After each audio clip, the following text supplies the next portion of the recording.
ميمون باكوش المعروف باسمه الفني الشاب ميمون الوجدي ولد في 4 فبراير 1953 بمدينة وجدة المغرب، وهو مغني راي له 18 ألبوما. أول ألبوم صدر له كان بعنوان النارقدات سنة 1982، لكن سطع نجمه بأغنية شطن خاطري التي صدرت سنة 1984، وجاءت في هذا الألبوم أغنيته أنا منوليش. ومباشرة بعد ذلك الألبوم أصدر ألبوم الشدة ما تدوم. أسس سنة 1992 شركة فلورانس للإنتاج الفني وتوزيع الكاسيت بالمغرب، وفي نفس السنة أصدر أغنيته فاطمة ما قديتلكش. كان فارق السنوات بين الألبوم والألبوم يتراوح بين 3 أو 4 سنوات، وغالبا ما تكون ألبوماته الجديدة بلون مغاير تماما لكل ما غناه في السابق. فقبل ألبوم مرجانة كان الشاب ميمون قد غاب عن الساحة 3 سنوات، وكان آخر ألبوم له قبل مرجانة هو نهد قلبك تفكرت عام 1997، وهو ألبوم أسطوري بروائعه الخالدة، خصوصا حكاية حبي، أنا اللي ما عندي زهر جيت نشكي، وهولوك أقلبي، وكان لازم، وتودو. لكن قام بحل شركة فلورانس للإنتاج الفني سنة 2001 بسبب تنامي ظاهرة القرصنة.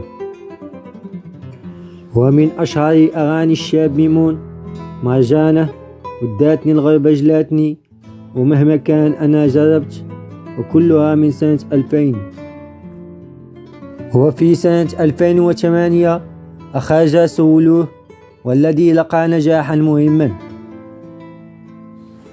ويضم الألبوم أغنيتين بارزتين، كل شيء أجل وصدمة كبيرة، بالإضافة إلى آش بكاك يا نوارة.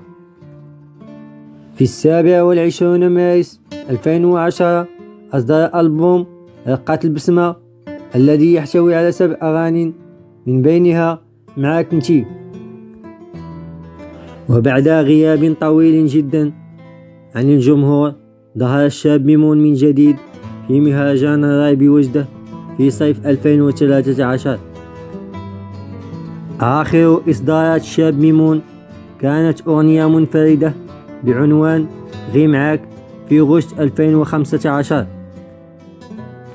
أخوه هو كمال الوجدي، هو مغني راي كذلك. كان الشاب ميمون في خصام مع أخيه كمال، وقد كان هناك خصام آخر بينهما في فترة الثمانينات.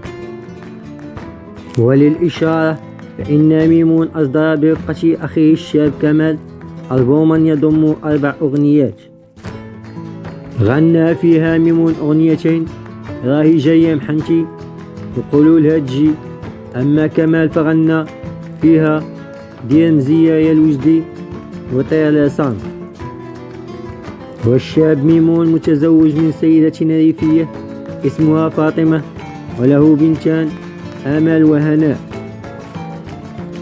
وفي السنوات الأخيرة اشتد المرض على الفنان المغربي ميمون الوجدي، الذي خضع لعدة عمليات جراحية بعد إصابته بالسرطان.